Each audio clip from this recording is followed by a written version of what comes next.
In November 1887, in the town of Silver Point Ridge, western Montana, where winter always arrived earlier than forecast, and the wind from the Bitterroot Range could shift direction in just minutes, Mara Holloway lived alone in the log cabin her husband had left behind.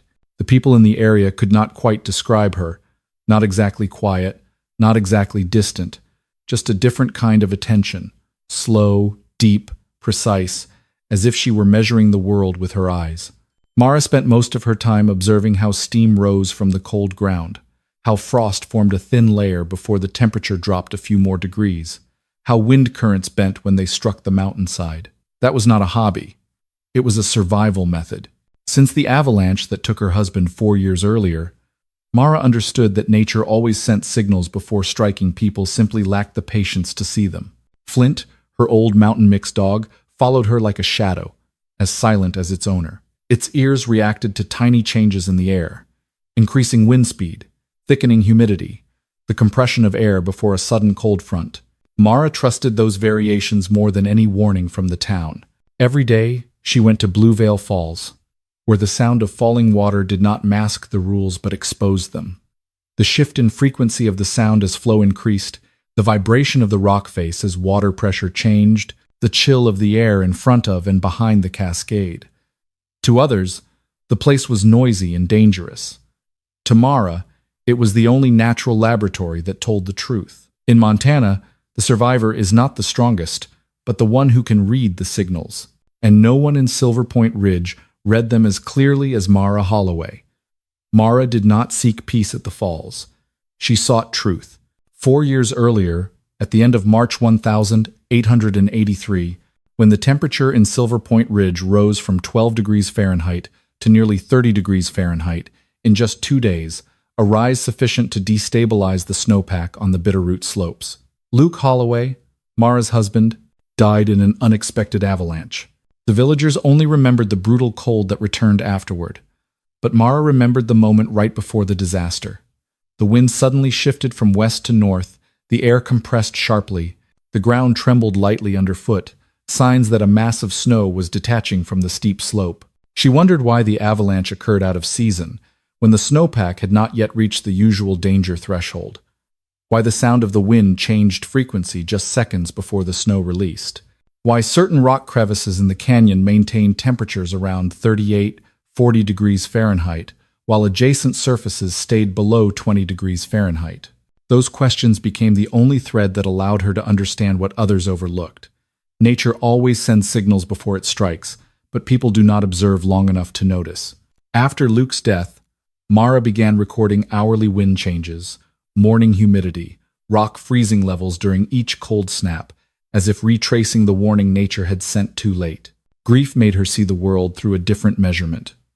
More precise, faster, more real. Every barometric fluctuation, every howl of wind against the cliffs became living data. And from that data, she understood that surviving in Montana was not a matter of luck, but of correctly reading the rules before they closed off the final chance. In early spring of 1887, when the temperature around Blue Veil Falls rose from 28 degrees Fahrenheit to 34 degrees Fahrenheit in a single morning, a level sufficient to make the steam noticeably thicker, Mara Holloway noticed a deviation from the familiar pattern. The steam did not rise straight up, but split into 3 bands, each pulled in a different direction, as though multiple opposing wind layers existed in front of the falls. This was not a coincidence.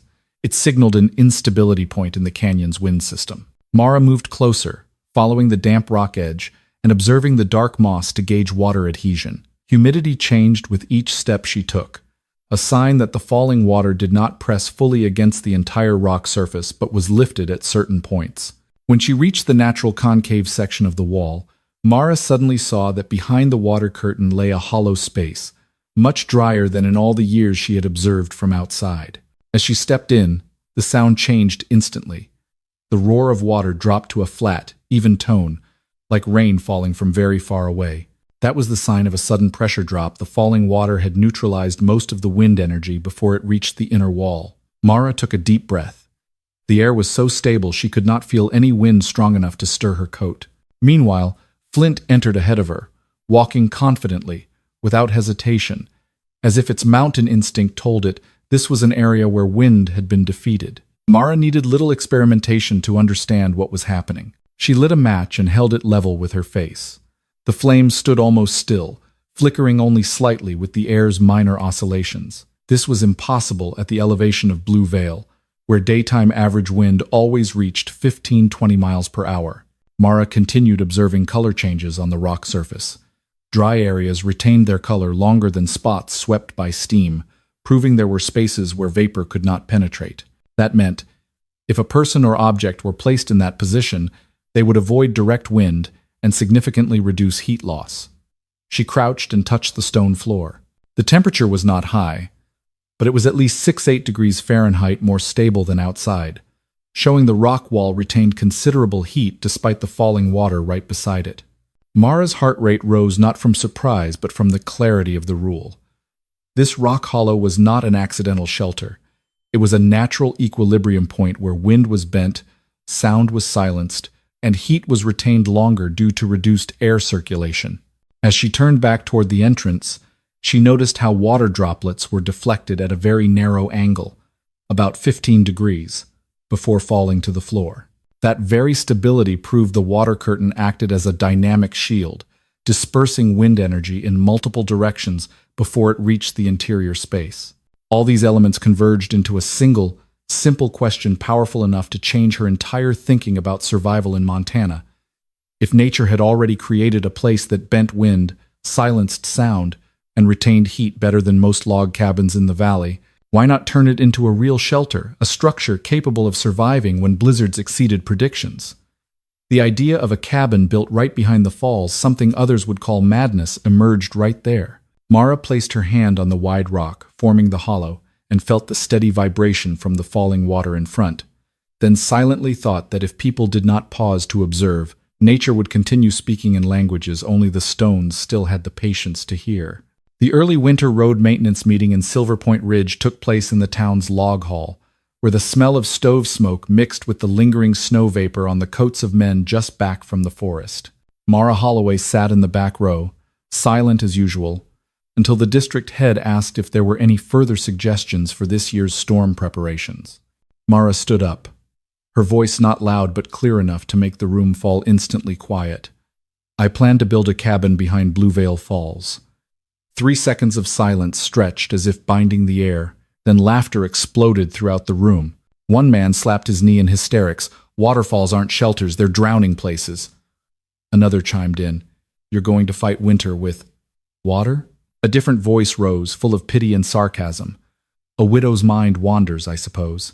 The words carried no overt malice, but when gathered together, they cut like a whetstone, grinding away layer after layer of the listener's patience. Mara did not react, did not explain, did not grow angry. She simply looked at each person, her gaze sweeping over them like someone observing wind direction, changing on a mountainside to record what she had long known. People fear what they do not understand, and they laugh when they want to drive that fear away. While the room was still buzzing, a deep voice rose from the dark corner. Do you know how hard water hits stone? Everyone turned to look at Elmer Pike, the 68-year-old stonecutter, the quietest man in town and the one no one dared disregard. He did not laugh, did not mock. He simply waited for an answer. Mara replied immediately, I do, and I believe that very force will help bend the wind. The room fell silent for a beat. No one fully understood her meaning, but Elmer did. He said nothing more, only gave a slight nod, his eyes changing as if her words had touched a professional memory he had never explained to anyone. After the meeting, no one came to ask more, and no one offered help. As she stepped out of the log hall, Mara knew 2 things clearly. First, no one would help her build the cabin. Second, the idea would be regarded as the action of a madwoman. But she also knew a third thing more important than the rest, that nature had spoken far too clearly during the months she observed the falls.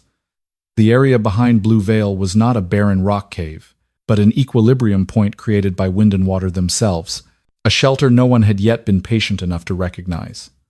Rumors spread within days, and the townspeople quickly named her plan, Impossible Waterfall Cabin. The name followed her from the market to the church to the dirt road leading to the falls, like a long shadow impossible to shake off. But to Mara, it was not a curse or mockery. It was merely the hasty conclusion of people who had never stood still long enough to hear nature's reply. When the last spring snow had just melted, Montana temperatures stabilized around 40–45 degrees Fahrenheit, and Blue Veil Falls flowed at its strongest. Mara began building the cabin. There was no groundbreaking ceremony, no good luck wishes, only the sound of falling water and a determination that had ripened after months of observation. The first task was selecting materials, and for Mara, that choice did not follow the town carpenter's habits, but followed how stone and wind operated around the falls. She chose basalt for its stability, heat retention, and durability against sudden cold swings. This was lava-formed rock, strong in compression, not fracturing along veins like limestone. Using basalt was inconvenient because it was heavy and hard to shape. But to Mara, it was the only material suitable for a structure that had to withstand winter winds of 50–70 miles per hour. Tamarack wood, hard, water-resistant, and minimally warping, was selected for the frame. Every log she hauled from the forest edge was checked for moisture by peeling back bark, examining core color, and listening for the faint crack when tapped. Elmer Pike occasionally walked to the rock edge to watch her work. He did not help directly. He simply stood silently observing how she placed stones. Then, just before leaving, said something brief. "Watch that crack line there." Or, "Reverse the grain and it'll split when it drops to 10 degrees Fahrenheit." Those sparse words were worth more than a whole crew. Mara did not reply much, only adjusted according to his guidance, because she knew Elmer spoke from 60 years of stone experience, not from pity. Building a cabin behind the falls meant understanding the water's fall path. Every morning, Mara stood a few yards from the falls to measure the drop visually. When the flow was strong, the force extended nearly another yard and fanned out wide. When weak, the water layer thinned and hugged the rock more closely. From this, she determined the force-empty zone, the area where water did not strike the wall directly. The cabin had to sit precisely there, or it would be eroded by water in a single season. But understanding theory did not save anyone from mistakes. Mara's first mistake was the vaulted roof. She chose beautiful, solid stone, but laid it against the grain. One night when the temperature dropped only to 30 degrees Fahrenheit, the entire stone vault collapsed, rocks tumbling loudly toward the entrance. Flint startled, while people down in the valley laughed that the cabin fell in its first week. Her second mistake was the cabin floor. She set it lower than the natural rock to make it stable. But one afternoon, when the wind shifted, water was blown backward inside, soaking nearly half the floor. She had to tear out the entire foundation and raise it more than 2 handspans to escape the splash zone. The third mistake came on a strong wind night. The rock wall she built rattled like an empty drum. Flint raised his ears, ran in circles, and she knew the structure would not survive a real storm. Mara dismantled the entire wooden frame, readjusted the angles, and anchored it deeper into the natural rock. The villagers saw those repeated tear-down and rebuild moments, passed by the falls, and tossed half-joking, half-serious remarks. "Don't know how many times it's fallen this week. Bet she gives up next time."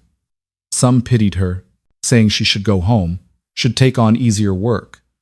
But Mara did not react. Every mocking word only made her observe more carefully. Where the stone vibrated, where water splashed, where wind howled through gaps. Flint stayed close like a living gauge. If it raised its head, Mara knew barometric pressure was dropping. If it flattened its ears, she understood the wind had changed direction. Some days, Flint warned of wind shifts nearly 10 minutes before the clouds tore into 3 layers, a sign of an approaching cold front. When the cabin frame was finally up, Mara began measuring sound. She tapped 2 stones lightly against the wall and listened to the resonance. Points that rang too long were hollow, likely to collapse below 0 degrees Fahrenheit. Points with deep, thick tones were safe for anchoring connections. She scattered ash in front of the water curtain to track its path. The ash did not fall straight, but curved along a fixed arc, showing how the wind was forced behind the water layer. This told her the main winter wind direction, something maps and stories could never match with the accuracy of field ash. The villagers began to notice the structure no longer collapsed. Though they still mocked, their smiles grew less confident. The cabin gradually took shape in an unusual form. Half clung tightly to the natural curved, solid rock wall that received no force from the falling water. The other half consisted of hand-built basalt walls, stones interlocked, tilted slightly 5 to 7 degrees toward the wall to reduce lateral wind force. From a distance, the structure resembled a bird's nest attached to the mountainside, small, defiant, and seemingly placed exactly where nature intended. But to Mara, the cabin was not like a bird's nest. It was like an answer. Each stone placed correctly was a piece of data confirming what she had seen from the beginning. Wind, water, and stone did not oppose one another. They turned each other into stable voids that humans rarely noticed. When people laughed at her, they spoke from the short memory of humankind. Mara built the cabin from the long memory of nature. And nature, if observed long enough, never lies. The cabin was completed at the end of October, when temperatures in Silver Point Ridge hovered around 25–30 degrees Fahrenheit, and the first seasonal ice began coating the rock edges in the canyon.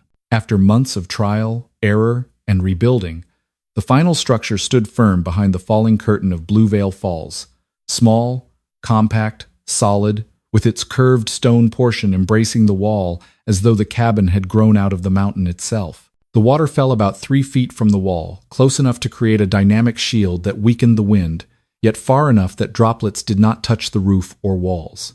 From outside looking in, the cabin seemed suspended between two forces: vertically falling water and horizontally rushing canyon wind. But inside, the air remained so still that even a small flame barely wavered. Mara tested the cabin by 3 principles: heat, wind, and moisture. First, she built a fire for 1 hour, then completely extinguished it to see how long the stone retained warmth. Result: even after 45 minutes, the stone surface remained 6–8 degrees Fahrenheit warmer than the outside ground, enough to confirm the cabin could hold heat through a night of storm. Next, she scattered ash in front of the entrance to track wind direction. The ash did not swirl chaotically as it did in the valley. It formed a gentle, curving streak, proving the falling water had bent most of the wind force, leaving only weak currents too feeble to threaten the fire inside. She repeated this over 3 consecutive days, at different times to observe hourly variations, and the results were consistent. Wind was greatly reduced before reaching the cabin entrance. Finally, she buried several spare tamarack logs in the driest corner, marked with a small notch on the rock wall to monitor moisture. Any swelling or color change in the wood would mean she had misjudged the location. But by the end of the week, the logs remained dry. That was the clearest proof the cabin sat in the correct moisture force empty zone, the space where vapor was dispersed before touching the stone. Having passed all 3 tests, Mara knew the cabin was ready to face its first winter. Not perfect, but sufficient to survive. Yet nature always has ways of reminding people it never stands still. One afternoon, the sound of Blue Veil Falls changed. Normally it roared, thick and continuous. That day it became shorter, sharper, as though the water layer was being stretched by rapidly dropping air pressure. Mara stood still for several minutes, eyes closed, feeling the frequency of vibration in the air, and she immediately knew it was abnormal. When falling water changes pitch, it means wind is compressing from upstream, a sign of an impending vortex wind system. She observed further. Foam thickened along the rock edge, small but steady, indicating strong downdraft wind striking the face of the falls before descent. That was an early indicator of a compressed cold storm, the dangerous kind that arrives quickly and shifts direction abruptly. That afternoon, Elmer Pike stopped by, stood beside her in silence for a few seconds, then looked up at the sky. Thin clouds raced in 3 overlapping layers, sliding quickly eastward. He spoke only 5 words. "This one won't be light." Mara asked nothing more. Elmer never wasted a sentence about weather, and when he spoke like that, it meant the wind was preparing to change scale. She turned back into the cabin, rechecked every joint, every log, every stone for any unusual vibration. Flint stood at the entrance, listening to the air's change, then flattened its ears, the sign it used only when pressure dropped very fast. By the time the sun sank behind the ridge and light disappeared from Blue Veil Falls, Mara knew the cabin was no longer an experiment. Tonight, nature would put it to the real test. All the measurements she had taken, All the rules she had recorded, all the mistakes she had corrected would face true examination. And if the cabin survived this night, it would survive any night that followed. Mara blew out the last test flame, stepped to the entrance, looked through the hazy curtain of falling water, and quietly prepared for the storm no one but she and Elmer had noticed. The storm arrived without warning. Not with a tearing howl ripping the sky, not with black clouds rushing down the valley like every other winter, but with a silence so eerie it chilled the bones. Pressure dropped sharply in just a few hours. The mountain's breath grew short and heavy. Wind no longer blew in streams but slammed sideways into the rock faces like solid blocks of air. This kind of storm, a compressed cold storm, was always more dangerous than the noisy blizzards. It was quiet, precise, and struck the weakest parts of a house that the owner never even saw. By midnight, the crosswinds hit so hard that many homes in Silver Point Ridge could no longer vent smoke. Fireplaces choked, smoke blew back into rooms, forcing people to open doors for air. But opening a door meant the cold wind rushed in, draining human strength in just minutes. Roofs shook from below, not from above, the classic sign of shifting compressed wind. Mara did not sleep. From inside the cabin, she could clearly hear the change in the fall's rhythm. Each stream of water bent close to the rock face, the sound shorter, more urgent. That was what she had prepared for over the past 6 months, but she did not expect others to come seeking shelter that night, too. Nearly an hour after the storm bottomed out, Flint raised his ears. He did not bark, only stood up and stared through the falling water curtain. Mara knew what it meant. Movement outside. Very faint, very slow. A moment later, a knock came soft enough that without the cabin's stillness, she would not have heard it. Mara walked over and opened the heavy stone door. 2 shadows fell into the cabin with a light gust. It was the Hensley couple, who lived more than half a mile from the falls. Their eyes were red, faces ashen gray, breaths broken from the cold. Mr. Hensley could only manage 3 words. House. Choked smoke. After minutes outside, snow had nearly blocked the door, almost preventing them from finding the way. They had spotted a band of yellow light piercing the falling water Mara's fire and followed it in desperation. Mara helped them in, wrapped them in blankets, then added more wood to the stone hearth. As warmth spread, Mrs. Hensley began to cry, not from fear, but from the silence of the cabin. Outside, wind battered every surface, shredding sound into pieces. But behind the water curtain, the cabin made almost no noise except the crackle of the fire and the breathing of survivors. Wind was crushed before it reached the walls. Sound was flattened. Temperature held steady around 55-58 degrees Fahrenheit, far higher than anyone could expect in a stone-bound space. "How did you—" Mr. Hensley asked, voice so weak it was barely audible. Mara did not answer right away. She only placed her hand on the curved rock wall where she had tested dozens of times and said, "I just followed what the water and stone already showed me." Flint lay close to the elderly couple's feet, breathing steady, eyes alert but not tense. He always knew how to gauge danger, and tonight the cabin was not dangerous. The storm battered the entire valley for 7 hours. At times the wind was strong enough to shake the entire outer rock layer, but the cabin only swayed gently like an old tree standing in the wind. The curved stone hugging the wall kept heat from escaping. The 3-foot-thick water curtain dispersed all the wind streams, reducing pressure by more than half. The stone hearth held even warmth, with no smoke blowback. Outside, the people of Silver Point Ridge stayed awake all night. Everyone heard that the Hensleys had found shelter, but the news spread half believed, half doubted. Maybe they got lucky. Maybe the wind shifted. Maybe that cabin only held for this one night. Belief in a widow clinging to a rock wall had never been easy. Some thought it was just a rare moment when nature sided with Mara. Others whispered that the cabin was not normal, though no one dared say it aloud. But from that night on, whenever the wind changed pitch, people looked toward Blue Veil Falls where they knew a small light still burned, defying the compressed storms sweeping the valley. Mara did not seek praise. She simply observed, as always. But that night, watching the 2 old people sleeping safely beside the stone hearth, she understood one thing. The cabin had passed its first true test. And perhaps this was only the beginning. After the compressed cold storm, Silver Point Ridge did not return to its old rhythm immediately. People did not talk much about that night, but the atmosphere in town changed in a slow, cautious way. The next morning, with snow still thick on roofs and the wind still sharp as a blade, a few people quietly followed the trail to Blue Veil Falls. No one wanted to be seen. They came in small groups, 2, 3, standing behind large boulders to look at the cabin behind the water curtain. No one called the cabin good.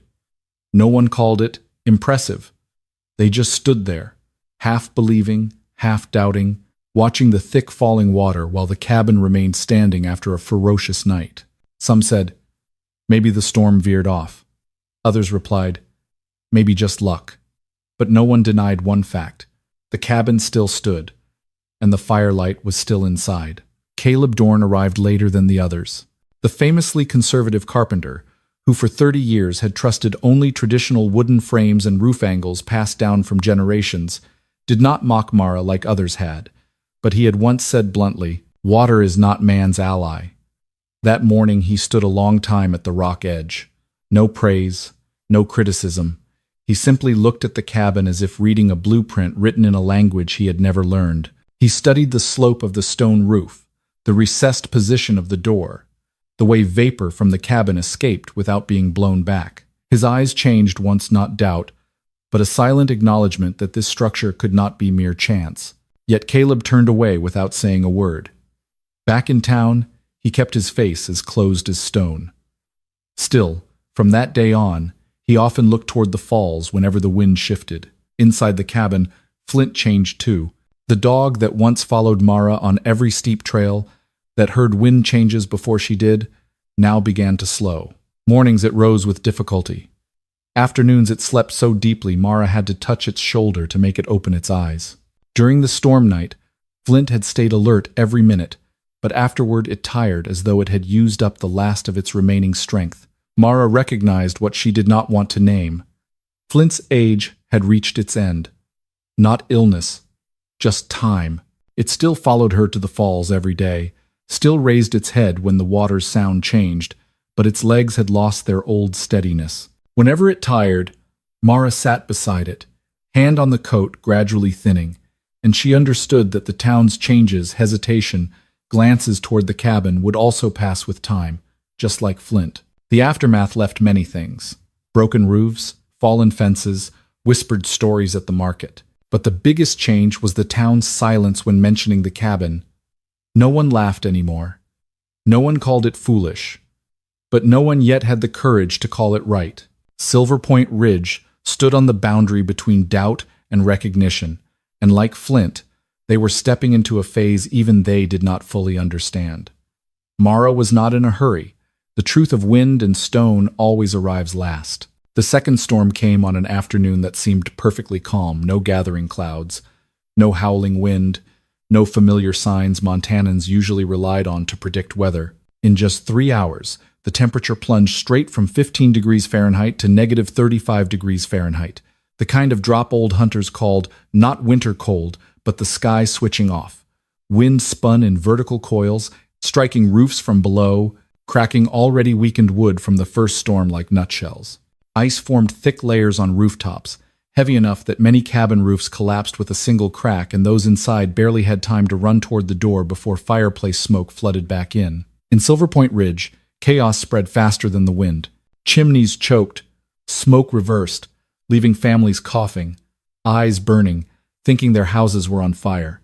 Small avalanches slid from hillsides, not enough to kill but enough to block the 3 main roads out of the valley, turning every escape route into a dead end. On the north side of town, the Ortega family's house lost an entire wall to slamming ice. On the west, Mrs. Merritt's house shook so hard the wooden frame creaked every minute, like metal under strain. Voices calling to each other, doors slamming, children's cries carried away by wind sounded as though coming from far away. As darkness fell, the town realized what no one wanted to admit. This storm was unlike any they had ever faced. It gave them no time to repair, no time to add more wood, no crack to cling to. It came like a true trial by fire. And when the temperature hit negative 30 degrees Fahrenheit, the wind shifted, striking sideways across the eastern row of houses. 1 cabin lost its roof, then 2, then 3. In a single hour, More than half the town no longer had safe shelter. People ran scattered in the darkness, shredded by swirling snow. They tried neighbors' houses, but many doors were sealed shut to keep warmth. They tried to light fires, but compressed wind snuffed them instantly. They tried to find the valley exits, but avalanches had sealed every path. When the crisis peaked, a phrase first small, like a change in wind pitch, began spreading from house to house. "The cabin behind the falls, is it still standing?" And the answer, though uncertain, carried the last hope. "There's light. I saw it from far." The strongest went first, trudging knee-deep snow to break trail. The elderly walked in the middle. Children were bundled in cloaks, faces covered with still warm wool scarves. No one counted how long they walked. They only saw the white curtain of water far ahead, glowing in pulses from the fire inside. Before dawn, 23 people reached Blue Veil Falls. Wind cut their faces like knives, but the closer they got to the water curtain, the weaker the wind became, an inexplicable softening for anyone who had never been there. When they reached the fall's edge, water pounded the rock, throwing up thick mist, but behind it lay an unnatural stillness. Mara had been standing at the door for a long time. Flint lay at her feet, eyes still open to detect movement. She opened the door the moment she saw the first group rush forward, asking no questions, demanding no explanations. Wind was shattered by the water curtain into countless small streams. Those streams reached the cabin like weak breaths, then were drawn down into the stone floor. No howling, no cracking, only the sound of hail on the falling water. The cabin held steady heat around 59 degrees Fahrenheit thanks to the basalt that had absorbed warmth all the previous day. The curved walls hugging the rock ensured inside air never mixed with outside gusts. When the 23rd person stepped in, Mara said quietly, "There's enough room." Elmer Pike appeared right after the last group, snow thick on his shoulders. Without asking or speaking, he stood beside Mara, eyes checking the wall's vibration like a stonecutter reading the mountain's breathing. He placed his hand on the curved stone behind the cabin, gave a very slight nod. "It holds." And in the storm tearing the entire valley apart, the cabin behind the falls, the structure once called mad, impossible, no one could live there, became the only remaining shelter. People sat on the stone floor, wrapped in blankets, touching the warmth from the hearth, listening to falling water instead of howling wind. No one said it aloud, but from their eyes, from the trembling slowly leaving their purple cold hands, from the first long sigh after hours of panic, everyone understood. The place once mocked had saved them. Mara stood in a corner, neither proud nor shaking, just quietly watching the fall's rhythm. That was the only rhythm she trusted on the longest night in Silver Point Ridge. And that night, her cabin did not just stand. It proved that sometimes what is deemed impossible becomes the only thing that keeps life going. After the second storm, Silver Point Ridge emerged from the long night in a state of both gratitude and shock. The sun rose, but its light was so weak it cast only a pale gold layer on the snow peaks. Across town were clear marks of destruction. 14 cabins heavily damaged, roofs broken, walls cracked, many wooden sides warped as if crushed by a giant hand. Livestock barns collapsed. Nearly 20 cattle and 3 horses frozen when barn roofs caved in at midnight. Yet the most unbelievable number was 0, no one died. All survived because of one shelter the entire town had once ridiculed, Mara Holloway's cabin behind the falls. The news spread fast, not with cheers, but with a knowing silence. People looked at one another, unsure whether to call it a miracle or a lesson. By noon, with the storm reduced to weak wind and cold sunlight, Caleb Dorn came to the falls. He did not knock, only stood before the water curtain looking at the cabin like a final truth he could no longer avoid. Mara stepped out and stood beside him. They were silent for a long time, only listening to the falling water change pitch with the new wind direction. Caleb did not apologize. He did not say he had been wrong.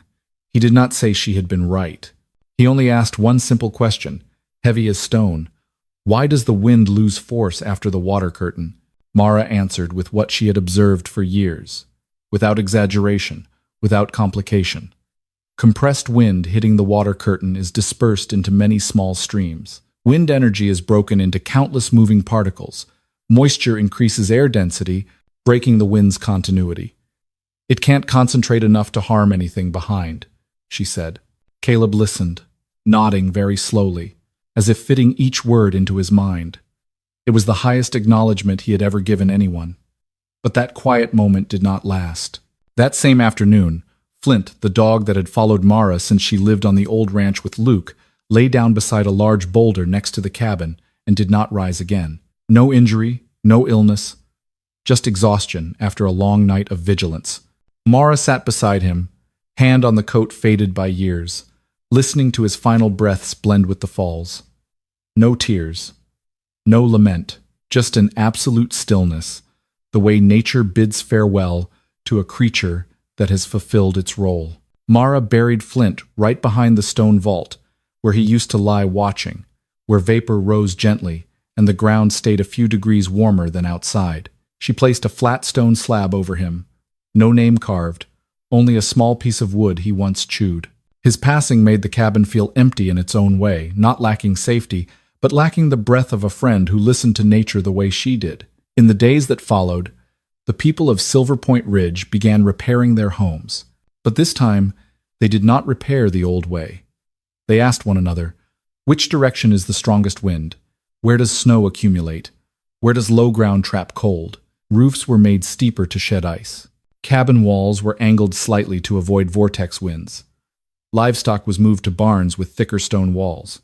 People learned to stand still for long periods to watch storms approach something they once thought eccentric. Those changes happened slowly. No one declared they were learning from Mara, but every glance toward the falls said clearly, the storm had taught them what words never could. Mara did not see herself as a guide. She only knew the town had begun to look at nature with its own eyes, no longer as an enemy, but as a system with rules. And that was the greatest change.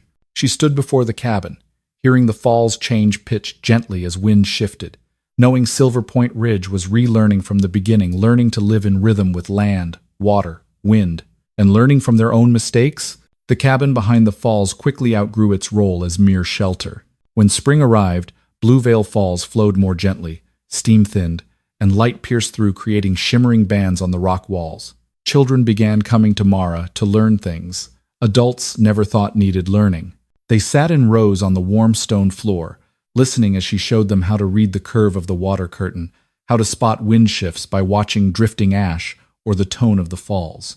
To them, it was not survival lessons, but a secret game of nature, but they did not know those very games would save their lives in some future winter. From farther towns, carpenters, farmers, even a few surveyors came to find Mara, not to admire the cabin, but to understand how a widow without books, without technical drawings, could turn a dangerous place into the only warm spot during the worst storm night of the decade. Mara did not lecture, did not write manuals, did not claim to be an inventor. She simply pointed to stone, to water, to the things that had spoken to her for years. 1 year after the second storm, Silver Point Ridge erected a simple wooden sign at the small path leading to the falls. No decoration, no color, only deeply carved words, simple and precise like her own nature. Mara Holloway. She listened long enough, and winter listened back. The townspeople held no ceremony, blew no horns, gave no speeches. They simply stood there in silence, looking at the words as though that silence was the true thanks. From then on, Silver Point Ridge changed in the way only matters of survival can change people. They began observing before acting. When wind changed tone, they noticed. When steam thickened at the small northern falls, they read it like a sign. When snow covered roads in unusual patterns, they could predict approaching vortex winds. They no longer saw nature as an enemy. They saw it as a readable, understandable, interactable system. Mara's cabin did not become a pilgrimage site or legend. It became a practice place, a classroom of stone and water. Every summer, families brought their children to hear the falls, to learn to distinguish the deep tone of icy water from the high tone of rainwater, to look at moisture on stone to predict temperature changes. And each time, Mara sat on her familiar flat boulder, slightly angled left where the falling water created the quietest void. She did not speak much. She simply listened the things she had done long before the town ever knew of the cabin. Blue Veil Falls continued its song, unchanging, impartial, unyielding, loyal, only to the law of falling water. But now that song was no longer a threat. It was the rhythm an entire town had learned to understand. On a year when winter arrived later, Mara sat on the boulder, hand on the surface, still warm from the day's last sun, eyes on the gently curving water curtain before the wind. She knew winter would still be harsh, could still kill if they were careless, but it was no longer a predator. It was only a rule, and rules, if properly understood, can walk with people instead of against them. Mara closed her eyes, listening to the water. She had once built the cabin to survive, but her patience had caused the whole land to learn how to live again from the beginning. In a place where wind once passed sentence, attention had become the strongest weapon, and winter, just as the words on the memorial sign said, had listened. If you enjoy stories of survival and wisdom from the frontier, please subscribe to the channel so you don't miss the next journey. Thank you for joining me. See you in the next story.